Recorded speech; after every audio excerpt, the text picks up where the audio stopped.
اصحاب رسول نے حیران ہو کے پوچھا وما ریاض الجنت یا رسول اللہ صلی اللہ علیہ وسلم کہ یا رسول اللہ صلی اللہ علیہ وسلم اس دنیا میں وہ جنت کے باغ کون سے ہیں؟ تو نبی اکرم صلی اللہ تعالی علیہ وآلہ وسلم نے ارشاد فرمایا مجالس الذکر وفی روایت مجالس العلماء.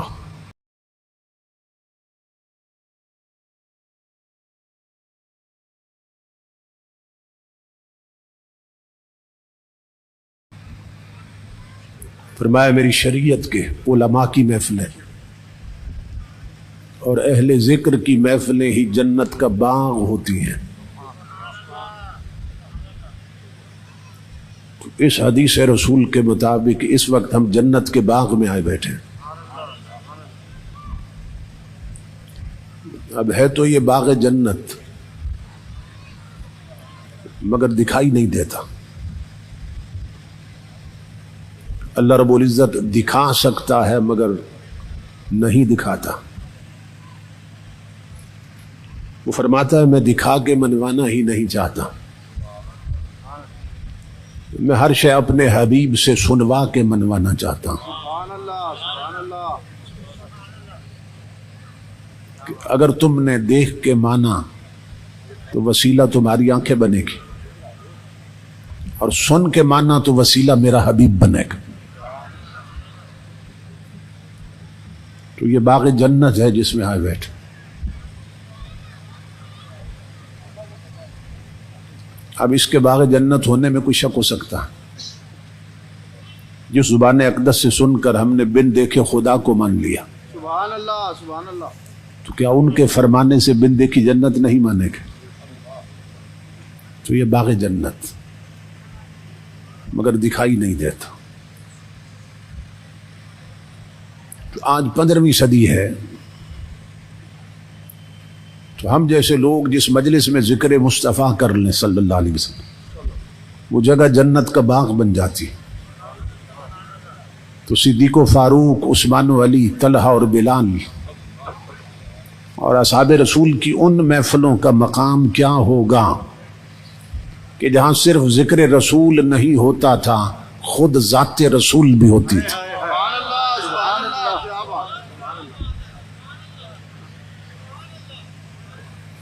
اصحاب رسول کی ان محفلوں کا مقام کیا ہوگا جہاں صرف ذکر رسول نہیں ہوتا تھا، خود ذات رسول بھی ہوتی تھی.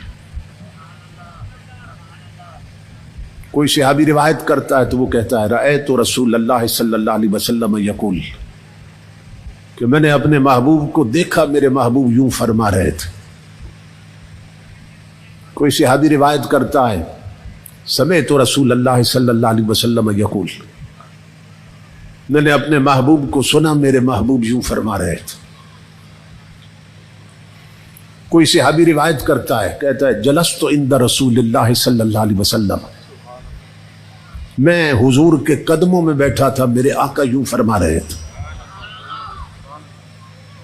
میں حضور کو دیکھ رہا تھا، میں حضور کی سن رہا تھا، میں حضور کی مجلس میں بیٹھا تھا. یہ جملے اصحاب پیغمبر کے سوا کون بول سکتا ہے؟ ان کی محفلوں کا مقام کیا ہوگا جہاں صرف ذکر رسول نہیں، خود ذات رسول بھی ہوتی تھی. سبحان اللہ. تو یہ ہماری خوش بختی ہے کہ اللہ رب العزت نے ہمیں نبی اکرم صلی اللہ تعالی علیہ وآلہ وسلم کے ذکر پاک کی مجلس میں حاضری کا شرف عطا فرمایا. علماء فرماتے ہیں کہ جو لوگ نبی اکرم صلی اللہ تعالی علیہ وآلہ وسلم کے ذکر کی مجلس میں حاضر ہوتے ہیں وہ حضور کے منگتے ہوتے ہیں، وہ حضور کے سائل ہوتے ہیں، اور حضور کے منگتے کبھی خالی نہیں جاتے. ارباب بصیرت کا یہ کہنا ہے، اولیاء اللہ فرماتے ہیں کہ یہ بات اللہ پاک کی غیرت کے منافی ہے کہ اس کے محبوب کے ذکر کے لیے لوگ جمع ہوں اور پھر بخشے نہ جائیں. یہ ہو نہیں سکتا. سبحان اللہ. یہ بات اللہ پاک کی غیرت کے منافی ہے کہ اس کے محبوب کے ذکر کے لیے لوگ جمع ہوں اور پھر بخشے نہ جائیں. بخشش ہو جاتی، بخشش ہونے میں دیر نہیں لگتی، سبحان اللہ. مگر دیکھنا یہ ہوتا ہے یہاں سے اٹھ کے گھر جانے کے بعد کتنے لوگ ہیں جو اس بخشش کو پھر بچا کے رکھتے ہیں. اگر یہاں سے اٹھ کے گئے، گانا سن لیا، فلم دیکھ لی، ڈرامہ دیکھ لیا، آنکھوں کی بدکاری میں مبتلا ہو گئے، کانوں کی بدکاری میں مبتلا ہو گئے، تو پھر بخشش بچا کے تو نہ رکھی. تو بخشش ہونے میں دیر نہیں لگتی، مگر بخشش کو بچا کے رکھنے میں بڑی محنت لگتی ہے. کہنے کو تو ہر سال بہت سے لوگ حاجی بنتے ہیں، لاکھوں لوگ حاجی بنتے ہیں، لیکن دیکھنا یہ ہے کہ حج کر کے پلٹ کے آنے کے بعد کتنے لوگ ہیں جو اپنے حج کو بچا کے رکھتے ہیں. تو کسی منصب کو پانا اتنا مشکل نہیں ہوتا جتنا اسے برقرار رکھنا مشکل ہوتا ہے. تو یہ ہماری خوش بختی ہے کہ اللہ نے اپنے حبیب کے ذکر کی مجلس میں حاضری کا شرف عطا کر دی.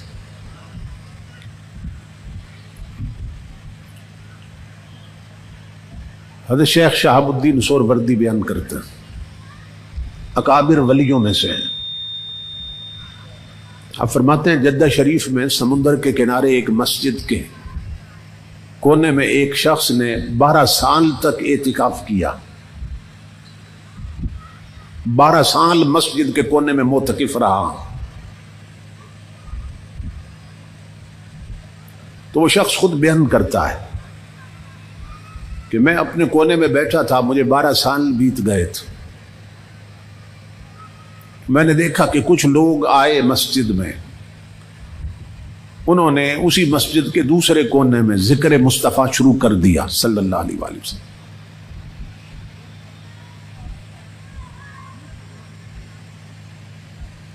کہتے ہیں میری پیشانی پہ بل پڑ گئے کہ میں عبادت میں لگا تھا، میں میڈیٹیٹ کر رہا تھا، مستغرق تھا، اعتکاف میں تھا، انہوں نے یہ کیا شور مچا دیا. اب اس سے اس کے عقیدے کی خرابی معلوم ہو رہی ہے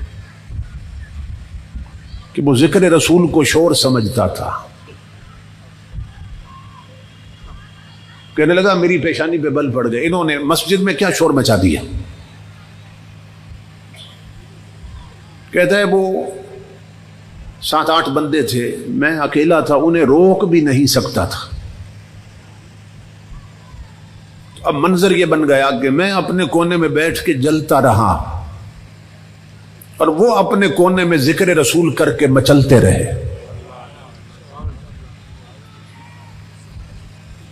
اب یہ اپنے اپنے نصیب کی بات.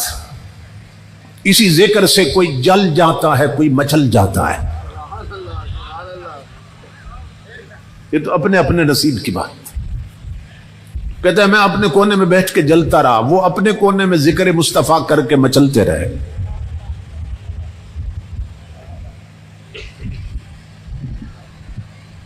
کہتا ہے چند گھڑیاں وہ ذکر رسول کر کے چلے گئے. کہتا ہے میں جب اپنے کونے میں سو گیا تو اللہ کی عزت کی قسم لوگوں میں نے خواب دیکھا کہ جس کونے میں 12 سال میں اعتکاف میں رہا وہ کونا خالی پڑا تھا،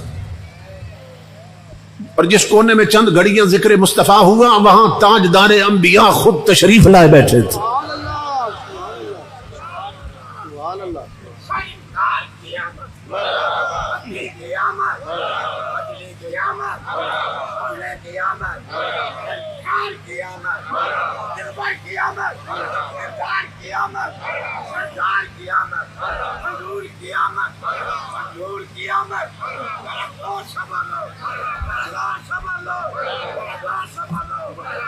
تاجدار ختم نبوت، تاجدار ختم نبوت.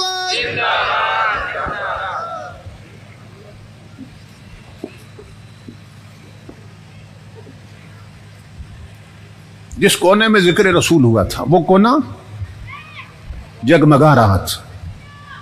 امام الانبیاء خود تشریف لائے بیٹھے اور حضور تنہا نہیں آئے، اصحاب پیغمبر کی مجلس لگی ہے. اور انبیاء اور مرسلین کے بعد جو ہستی سب سے افضل ہے کون؟ سیدنا صدیق اکبر. وہ کھڑے ہو کے حضور کا ذکر کر رہے تھے. وہ کھڑے حضور جھوم رہے تھے اور جھوم جھوم کے فرما رہے تھے وحق زحق وحق زحق. ابو بکر جب بولتے ہو حق بولتے ہو، جو بولتے ہو حق بولتے ہو. وہ کہتے ہیں میں نے کوشش کی خواب میں اپنی جگہ سے اٹھ کر حضور کے مجلس میں چلا جاؤں، حضور کی مجلس میں، لیکن مجھے زمین نے پکڑ لیا. اب کہاں جاتا ہے؟ جب جاگتی مجلس میں نہیں گیا تو اب کیسے جا سکتا؟ مجھے زمین نے پکڑ لیا. کہتا ہے میں جا تو نہیں سکا مگر اس دن سے میرا عقیدہ بدل گیا اور مجھے یہ بات سمجھ آ گئی اگر عقیدہ خراب ہو تو 12 سال کا اعتکاف بھی مردود ہوتا ہے، اور اگر صحیح عقیدے کے ساتھ ذکر رسول کر لیا جائے تو کبھی کبھی تاجدار مدینہ خود تشریف لے آتے ہیں. تو یہ بڑے کرم کے ہیں فیصلے، یہ بڑے نصیب کی بات کہ حضور کے ذکر کی مجلس میں حاضری کا شرف نصیب ہو جائے.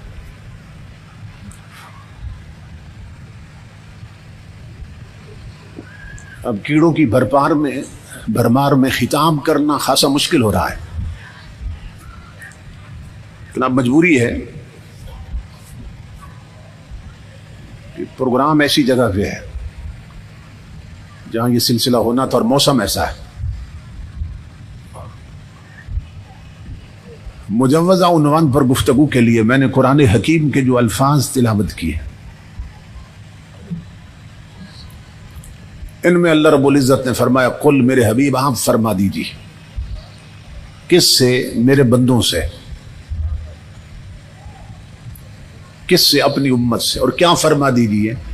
بفضل اللہ وبرحمتہ فبذلک فلیفرحوا، کہ جب اللہ کا فضل اور رحمت ملے تو پھر خوشیاں مناؤ.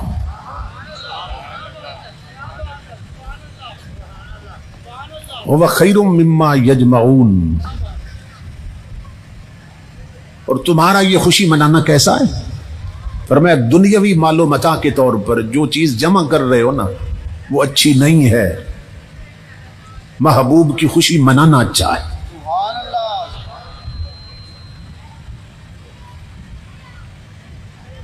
قل میرے حبیب آپ فرما دیجئے. کس سے؟ میرے بندوں سے. تو بندے کس کے ہیں؟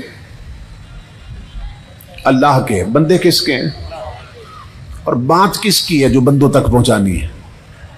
بات بھی اللہ کی ہے اور بندے بھی اللہ کے ہیں، مگر اپنی بات اپنے بندوں سے خود نہیں کرتا، محبوب سے کرواتا ہے.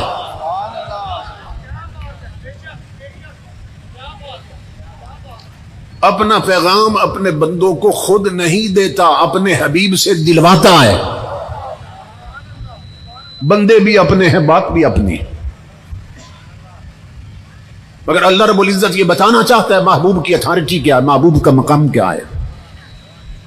فرمایا میں جب محبوب کے وسیلے کے بغیر تم سے بات بھی نہیں کرتا، تم محبوب کا وسیلہ چھوڑ کے مجھ تک کیسے آ سکتے ہو؟ نعرہ تکبیر، نعرہ رسالت، نعرہ رسالت، نعرہ تحقیق، نعرہ حیدری. جب محبوب کے واسطے کے بغیر تم سے بات بھی نہیں کرتا، محبوب کے وسیلے کے بغیر تم سے بات بھی نہیں کرتا، میں رب ہو کر یار کے وسیلے کے بغیر بات بھی نہیں کرتا تم سے، تم محبوب کے واسطے کے بغیر مجھ تک آنا چاہتے ہو.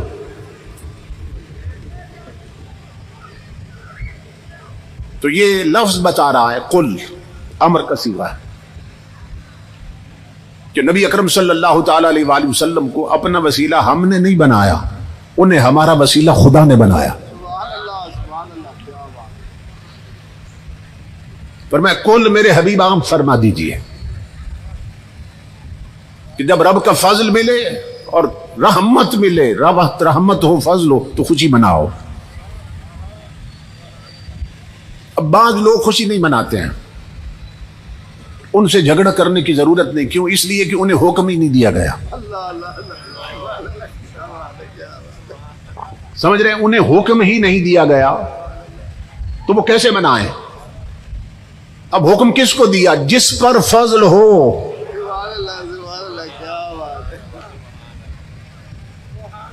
خوشی کون منائے؟ فرمایا جس پر فضل ہو۔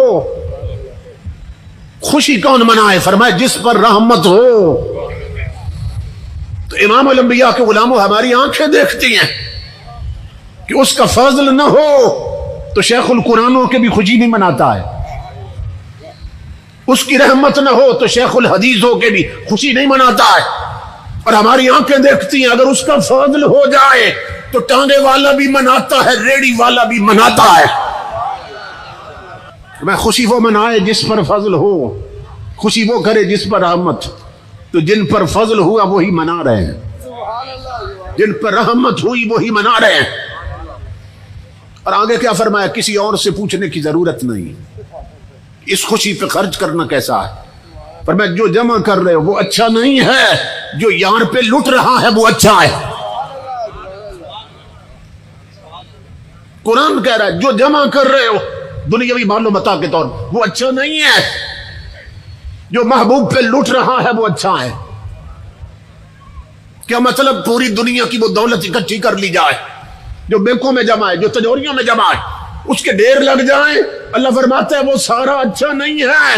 مزدور کا وہ 1 روپیہ اچھا ہے جو یار کے میلاد پہ خرچ ہو رہا ہے۔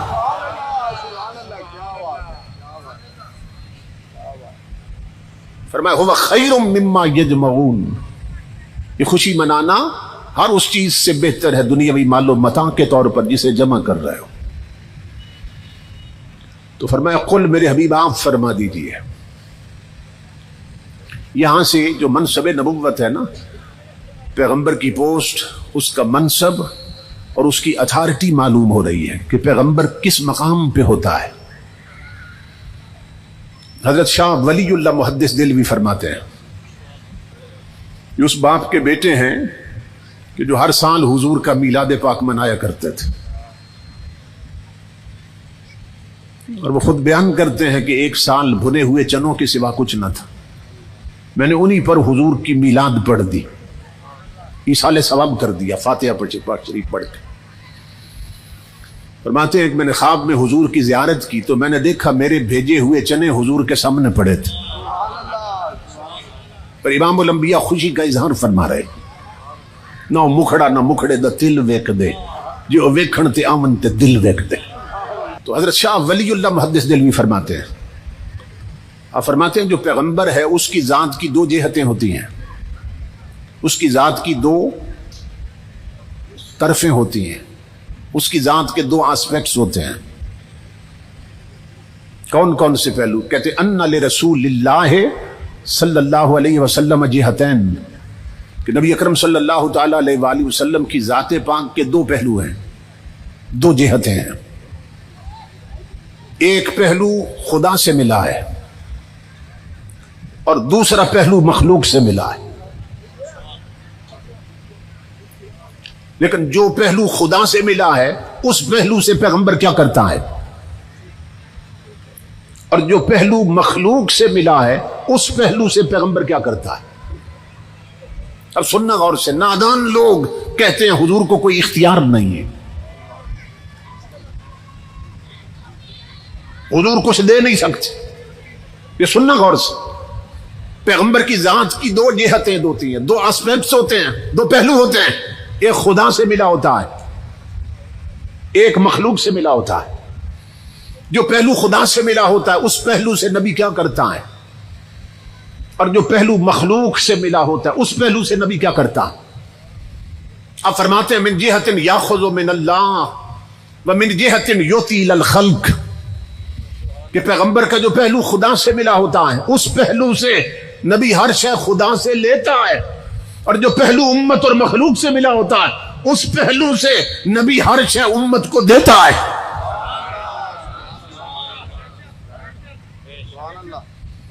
پیغمبر کا یہ ہاتھ دست طلب بن کر اللہ کی بارگاہ میں یوں اٹھا ہوتا ہے.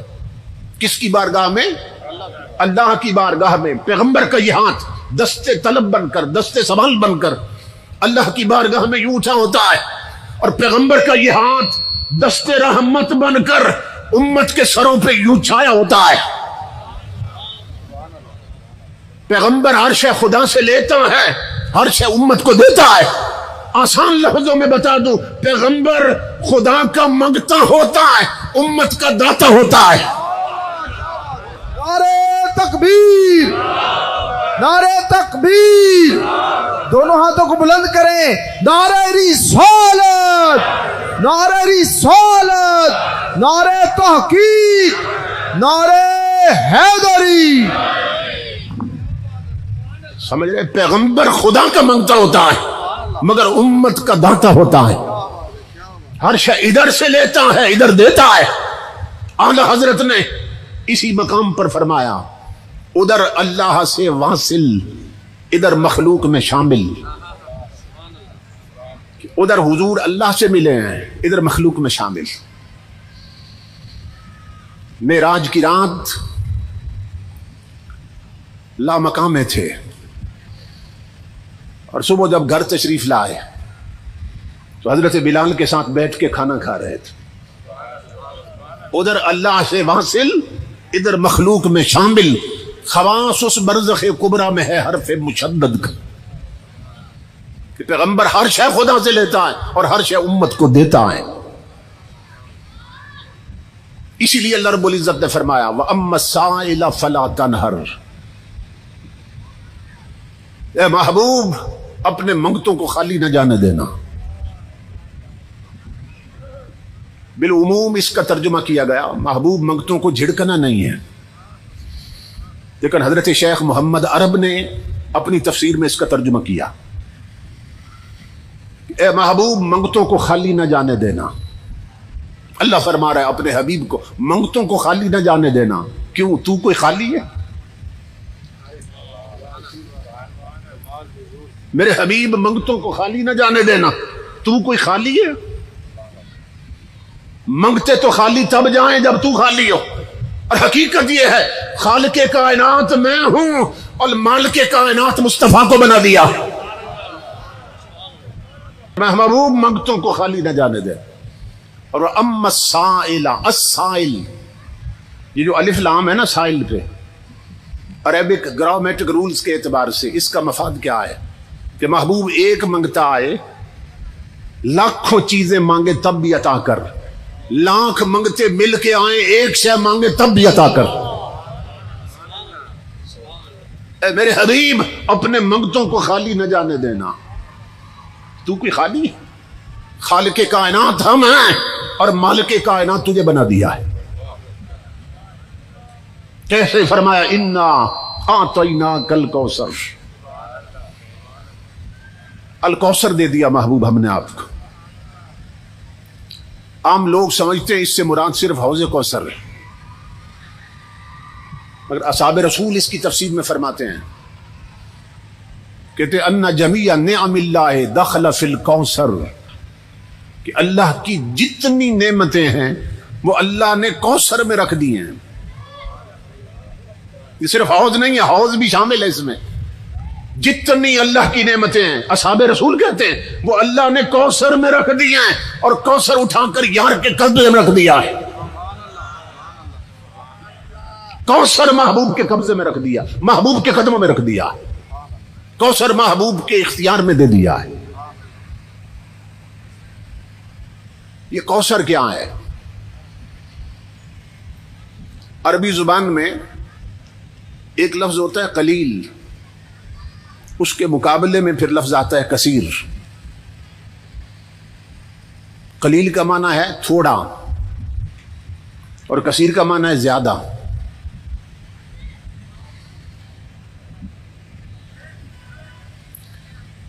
امام الانبیاء کے غلاموں، یہ پوری دنیا کا جو ساز و سامان ہے، اللہ رب العزت کیا فرماتے ہیں؟ قل متاع الدنیا قلیل، کہ محبوب فرما دے یہ دنیا کا جو کچھ بھی ہے نا دنیا میں، یہ قلیل ہے، تھوڑا ہے.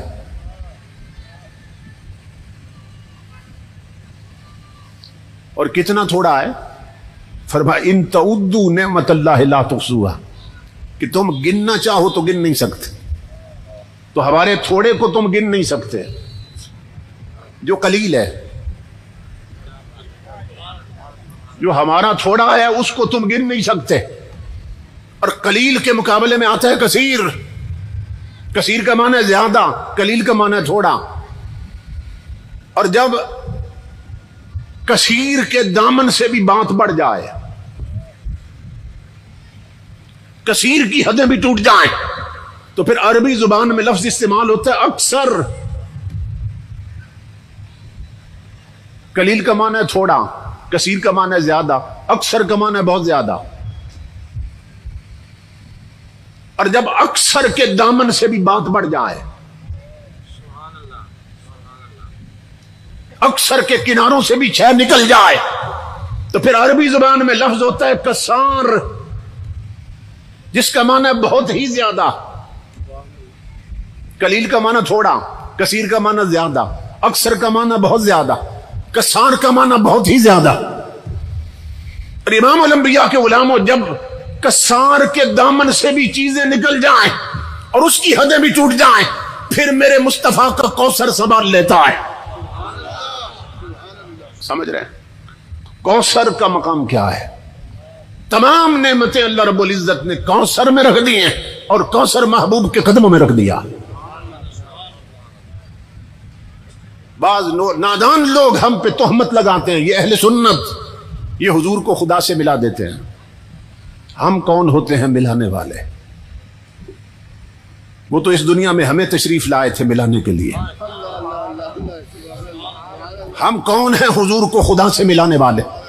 اور اشارتاً کہہ رہا ہوں، اور نادان معراج کی رات دیکھ، ہم حضور کو خدا سے نہیں ملاتے، وہ یار کو خود بلا کے ملتا ہے.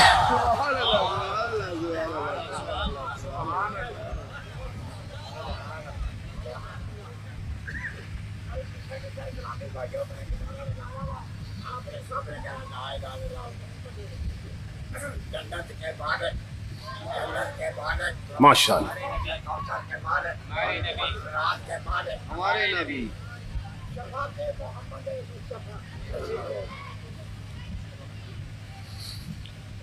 یہ بزرگ ہو کر اپنے جذبے پوری محفل میں تقسیم کر رہا ہے. ثنائے سید کونین میں ایسا اثر دیکھا، میری پیری. سمجھ رہے؟ اللہ انہیں سلامت رکھے. یہ ہمارے معاشرہ کی برکت ہے ایسے بزرگ. امام الانبیاء کے غلاموں، ہم پہ تہمت لگاتے ہیں لوگ کہ ہم حضور کو خدا سے ملا دیتے ہیں اور خدا کا شریک بنا دیتے. تو میں کہاں کرتا ہوں، ہم حضور کے گستاخ نہیں معاذ اللہ کہ حضور کو خدا کا شریک بنائیں. اگر حضور کو خدا کا شریک بنائیں تو اس سے میرے آقا کی شان بڑھتی نہیں ہے، گھٹتی ہے. ہم حضور کو خدا کا شریک نہیں بناتے، شریک نہیں بناتے. ہم حضور کو خدا کا حبیب مانتے ہیں. اللہ کی عزت کی قسم، ہم شریک نہیں بناتے، ہم خدا کا حبیب مانتے ہیں. اب شریک میں اور حبیب میں فرق کیا ہے؟ سن غور سے. وہ شریک اپنے حصے کا مالک ہوتا ہے، حبیب سارے کا مالک ہوتا ہے. ہم حضور کو خدا کا شریک نہیں مانتے، حبیب مانتے ہیں. شریک اور حبیب میں فرق کیا ہے؟ شریک اپنے حصے کا مالک ہوتا ہے، کیونکہ شراکت ہوتی ہے، اس کی پارٹنرشپ ہوتی ہے. شریک صرف اپنے حصے کا مالک ہوتا ہے اور حبیب سارے کا مالک ہوتا ہے. اسی لیے بریلی کے تاجدار نے کہا، میں تو مالک ہی کہوں گا کہ ہو مالک کے حبیب. میں تو مالک ہی کہوں گا کہ ہو مالک کے حبیب، یعنی محبوب و محب میں نہیں میرا تیرا. اعلی حضرت، اعلی حضرت. عشق محبت، عشق محبت، عشق محبت، عشق محبت، عشق محبت، عشق محبت. جاری رہے، جاری رہے، جاری رہے. تو ہم حضور کو خدا کا شریک نہیں مانتے، حبیب مانتے ہیں. سبحان اللہ، شریک اپنے حصے کا مالک ہوتا ہے، حبیب سارے کا مالک ہوتا ہے. سبحان اللہ، سبحان اللہ. اب سنیے غور سے، آپ کسی کو کاروبار میں شریک کر لیتے ہیں، آدھا پیسہ آپ کا ہوتا، آدھا سرمایہ اس کا ہوتا، شریک بن گیا آپ کاروبار میں. آپ نے برتنوں کی ایک دکان کھول لی. آپ جائیں ایک دن برتن کی دکان میں، آپ اسے کہیں کہ میں یہ برتن توڑنے لگا ہوں. وہ کہے گا یہ بیچنے کے لیے رکھے ہیں، توڑنے کے لیے تو نہیں رکھے. تجھے اگر توڑنے کا شوق ہے تو اپنا حصہ الگ کر لے، اس لیے کہ تو شریک ہے، تیری پارٹنرشپ ہے. تو شریک کا حال کیا ہے؟ ایک برتن نہیں توڑنے دیتا. یہ سمجھ آ رہی ہے مثال؟ شریک ایک برتن نہیں توڑنے دیتے. اور حبیب کا حال یہ ہے، 14ویں کا چاند چمک رہا ہے اور اس کی مولا اس کے ٹکڑے کرنا چاہتا ہوں، آواز آتی ہے توڑ کے رکھ دے، تو شریک نہیں حبیب ہے.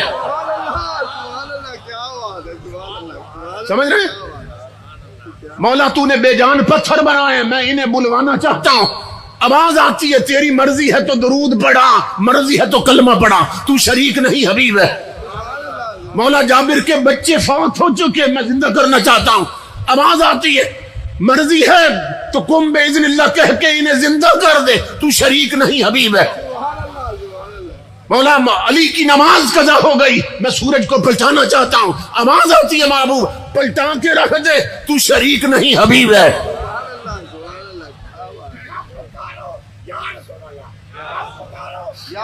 نعرہ تکبیر، نعرہ رسالت، نعرہ رسالت، نعرہ رسالت، تاجدار ختم نبوت، علماء حق اہل سنت. کہ تو شریک نہیں تو حبیب ہے. میرے حبیب جو مرضی ہے کر دو. تو شریک صرف اپنے حصے کا مالک ہوتا ہے، حبیب سارے کا مالک ہوتا ہے. میں تو مالک ہی کہوں گا کہ ہو مالک کے حبیب، یعنی محبوب و محب میں نہیں میرا تیرا. امام الانبیاء کے علماء حدیث پاک میں ہے اور سیاستہ کی حدیث، بارش نہیں ہو رہی تھی تو صحابہ کس کے پاس گئے؟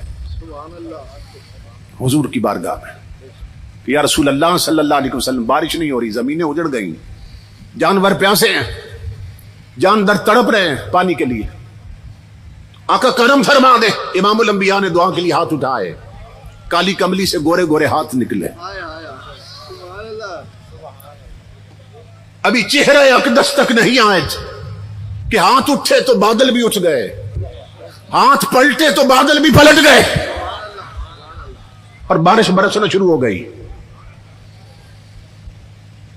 جمعہ کا دن تھا، جمعہ کو بھی بارش، ہفتہ کو بھی بارش، اتوار کو بارش، سوموار کو بارش، منگل اور بدھ کو بارش، جمعرات کو بارش. پھر جمعہ کا دن آ گیا. پھر امام الانبیاء منبر پہ ہیں. صحابہ نے عرض کیا آقا اب تو ہمارے اموال غرق ہونے لگ گئے، آقا کرم فرما دیں بارش رک جائے. نہیں ہوتی تھی تو آقا کرم فرما دے بارش ہو جائے. بارش ہو رہی ہے، آقا بارش رک جائے. کچھ صحابہ نے عرض کیا آقا ابھی کھیتوں پہ ضرورت، تو دعا فرمائیں کہ اللہ رب العزت بارش کھیتوں پہ برسائے اور مدینہ پاک محفوظ رہے، آبادی محفوظ رہے. امام الانبیاء نے انگشت شہادت کو الگ کر لیا اور حضور نے یوں پھیرا مدینہ کے اوپر، فرمایا اللہم ہوا علینا ولا علینا، اللہم ہوا علینا ولا علینا. مولا ہم پہ نہ ہو، ارد گرد ہوتی رہے. صحابہ کہتے ہیں حضور کی انگلی پھری ایسے لگتا تھا بادلوں کو کسی نے چیر کر رکھ دیا کہ مدینہ کی آبادی پر دھوپ نکلی ہوئی تھی اور باہر کھیتوں میں بارش ہو رہی تھی. اصحاب رسول نے کیا عقیدہ دیا کہ اگر مصیبت آ جائے، اگر نعمت لینی ہو تو ملتی بھی حضور کے صدقے سے ہے اور مصیبت ٹلتی بھی حضور کے صدقے سے ہے. وہ تو حضور سے مانگا کرتے تھے. حضرت ابو ہریرہ بخاری کی حدیث ہے، عرض کی انی اسمع منک حدیثا کثیرا یا رسول اللہ فانسا. یا رسول اللہ صلی اللہ علیہ وسلم میں آپ کی بہت سی باتیں سنتا ہوں مگر بھول جاتا ہوں. تو تو کرم فرما دیجیے، مجھے نسیان ہے، بھولنے کی بیماری ہے، آپ کی احادیث یاد رکھنا چاہتا ہوں، ارشادات یاد رکھنا چاہتا ہوں، مگر بھول جاتا ہوں، تو آقا کرم فرمائیے۔ امام الانبیاء نے نہیں فرمایا ابو ہریرہ یہ تو ڈاکٹر کا کیس ہے، یہ بھولنے کی بیماری، نسیان، یہ تو حکیم کا کیس ہے، جاؤ کسی حکیم کے پاس، یہ نہیں فرمایا، جاؤ کسی ڈاکٹر کے پاس، یہ نہیں فرمایا۔ امام الانبیاء نے فرمایا ابو ہریرہ ابسط رداک، اپنی چادر بچھا دو، چادر زمین پہ بچھا دو۔ اب سوچئے کہ حضرت ابو ہریرہ کے سوال کے ساتھ اس جواب کا کوئی جوڑ بنتا ہے کہ وہ عرض کر رہے ہیں میرا حافظہ کمزور ہے، اور امام الانبیاء صلی اللہ علیہ وسلم فرما رہے ہیں، فرماتے ہیں چادر بچھا دو، تو ابو ہریرہ نے چادر بچھا دی۔ یہ عرض نہیں کر رہے کہ یا رسول اللہ میں نے کھجوریں نہیں مانگی جو چادر میں ڈالنا ہے، میں نے اناج تو نہیں مانگا آپ سے، میں نے تو حافظے کی کمزوری کی بات کی۔ ابو ہریرہ یہ بات ہی نہیں کر رہے، کیوں؟ وہ صحابی ہیں، وہ جانتے ہیں ڈاکٹروں کی دوا کا طریقہ اور ہے، مصطفیٰ کی عطا کا طریقہ اور ہے۔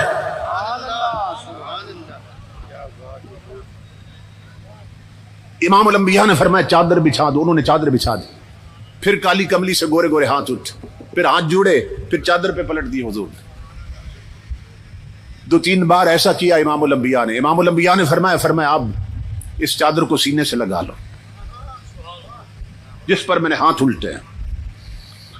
وہ کہتے ہیں فما نسیت شیئا بعد، اللہ کی عزت کی قسم وہ دن اور آج کا دن مجھے کوئی شے کبھی نہیں بھولی ہے۔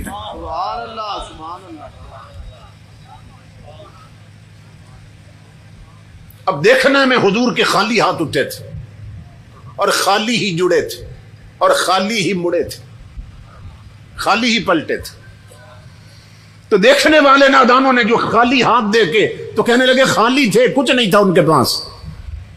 اعلی حضرت فرماتے ہیں نادان یہ ابو ہریرہ سے پوچھ ان خالی ہاتھوں میں کیا تھا، وہ مالک کونین ہیں، وہ پاس کچھ رکھتے نہیں، دو جہاں کی نعمتیں ہیں ان کے خالی ہاتھ میں۔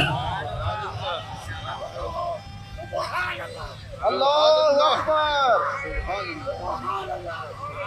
نہ تبیح نہ تبیح، اللہ اکبر، نہ اشارت، یا رسول اللہ۔ مالک کونین ہیں وہ پاس کچھ رکھتے نہیں، دو جہاں کی نعمتیں ہیں ان کے خالی ہاتھ میں۔ خالی کا ایک معنی ہوتا ہے فقط، صرف۔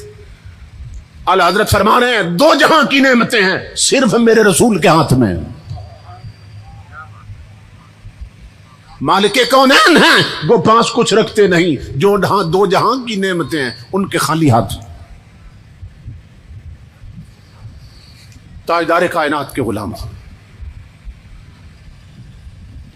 آج جب ہم میلاد النبی کانفرنسز کرتے ہیں نا تو میلاد کے مخالف لوگ اس کے مقابلے میں سیرت النبی کانفرنسز قائم کرتے ہیں، مگر اس میں سیرت بیان نہیں ہوتی، سارا زور حضور کی مثلیت پہ لگایا جاتا، یہ ثابت کرنے میں کہ حضور ہمارے جیسے تھے اور ہم حضور جیسے۔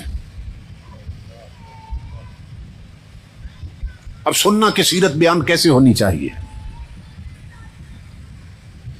لائف اور کریکٹر میں فرق نہیں کرتے نادان لوگ، زندگی اور کردار میں فرق نہیں کرتے، لائف بیان کرتے ہیں اور نام سیرت دے دیتے۔ اب حضور کی سیرت کیسے بیان ہوتی ہے؟ مدینہ پاک کا چوک ہے، ایک مجمع لگا ہوا ہے، ایک شخص اونچی جگہ پہ کھڑے ہو کے نا اپنے باپ کی سخاوت کے قصے لوگوں کو سنا رہا تھا۔ کون؟ عدی بن حاتم، حاتم تائی کا بیٹا عدی اپنے باپ کی سخاوت کے قصے لوگوں کو سنا رہا تھا کہ میرا باپ اتنا سخی تھا۔ وہ یہ قصے سنا ہی رہا تھا کہ اچانک اس چوک میں، اس جگہ پہ حضور سیدنا امام حسین رضی اللہ تعالیٰ عنہ تشریف لے آئے۔ آپ نے ایک شخص سے پوچھا یہاں مجمع کیوں لگا ہے، لوگ کیوں جمع ہیں؟ اس نے عرض کی کہ حضرت حاتم تائی کا بیٹا عدی اپنے باپ کی سخاوت کے قصے لوگوں کو سنا رہا ہے کہ اس کا باپ بہت بڑا سخی تھا. امام حسین مسکرائے اور ہنس کے فرمایا شعر ہو میرے نانا جان کا اور سخاوت کے قصے دوسروں کے بیان کیے جائیں. قریب ہو گئے, فرمایا عدی مجھے بھی تو سناؤ تمہارا باپ کتنا سخی تھا. اس نے کہا حضرت میرا باپ بہت سخی تھا, اس کی بہت بڑی حویلی تھی, اس کے 10 دروازے تھے. میں دیکھتا کہ منگتا ایک دروازے پہ آتا اور صدا لگاتا تو میرا والد نوکر کو نہیں کہتا تھا, خود اٹھ کے اس کی جھولی میں خیرات ڈالتا تھا. اور میں دیکھتا کہ وہی منگتا پھر دوسرے دروازے پہ آ جاتا اور پھر صدا لگاتا. میرا باپ پھر اس کی جھولی میں خیرات ڈال دیتا اور زبان سے نہ جتاتا اسے کہ تو پہلے دروازے سے لے چکا ہے. اتنا بڑا سخی تھا میرا والد. میں دیکھتا وہی منگتا پھر تیسرے دروازے پہ آتا, پھر صدا لگاتا, میرا باپ پھر اس کی جھولی میں خیرات ڈال دیتا اور یہ نہ کہتا کہ تو پہلے لے چکا ہے. حضرت اتنا بڑا سخی تھا. امام حسین مسکرائے, فرمایا علی ناراض نہیں ہونا, یہ جس کو کمال سخاوت سمجھے ہو یہ تو نقص سخاوت, جس کو کمال سمجھے ہو یہ تو نقص ہے. اس نے کہا حضرت وہ کیسے؟ فرمایا تو خود بیان کرتا ہے تیرے باپ کی بہت بڑی حویلی تھی, 10 دروازے تھے, منگتا آتا تھا ایک دروازے پہ, صدا لگاتا, تیرا باپ خود خیرات دیتا. تو خود کہتا ہے پھر دوسرے دروازے پہ منگتا آتا. عدی مجھے بتا کہ جب منگتا ایک دروازے سے خیرات لے لیتا تھا پھر دوسرے پہ کیوں آتا تھا؟ اس کا مطلب یہ ہے اس کی جھولی ابھی نہیں بری ہوتی تھی. تو خود کہتا ہے منگتا پھر تیسرے دروازے پہ آتا تھا, پھر صدا لگاتا, تیرا باپ پھر خیرات دیتا. اس کا مطلب یہ ہے 2 دروازوں سے لے کر بھی منگتے کی جھولی خالی رہتی تھی. تیرا باپ کیسا سخی تھا کہ منگتوں کو دروازے پھراتا رہتا مگر جھولی پھر بھی خالی رہتی. فرمایا عدی میں تجھے نانا کی سخاوت بتاؤں. میرے نانا کی کوئی بڑی حویلی نہ تھی, ایک ہی کچا حجرہ تھا, ایک ہی دروازہ تھا. منگتا آتا میرے نانا کی بارگاہ میں, پہلی بار صدا لگاتا, اس کی پہلی صدا پر میرے نانا اتنی خیرات دیتے تھے کہ منگتے کو زندگی پر کسی اور دروازے پہ جانے کی حاجت ہی نہیں ہوتی تھی. یا رسول اللہ, یا رسول اللہ, یا رسول اللہ, زندہ باد,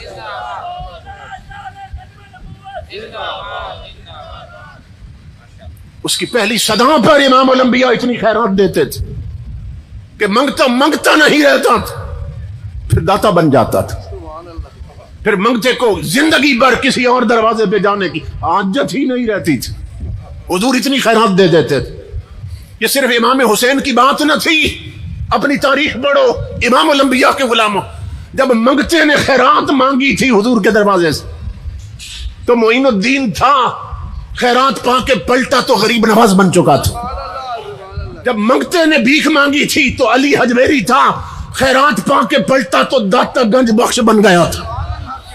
جب منگتے نے جھولی پھیلائی تھی تو شمس الدین تھا, جب خیرات مدینے کی ملی تو شمس العارفین بن گیا. جب منگتے نے بھیک مانگی تھی تو محمد باہو تھا, مصطفیٰ کی خیرات پا کے پلٹا سلطان العارفین بن گیا.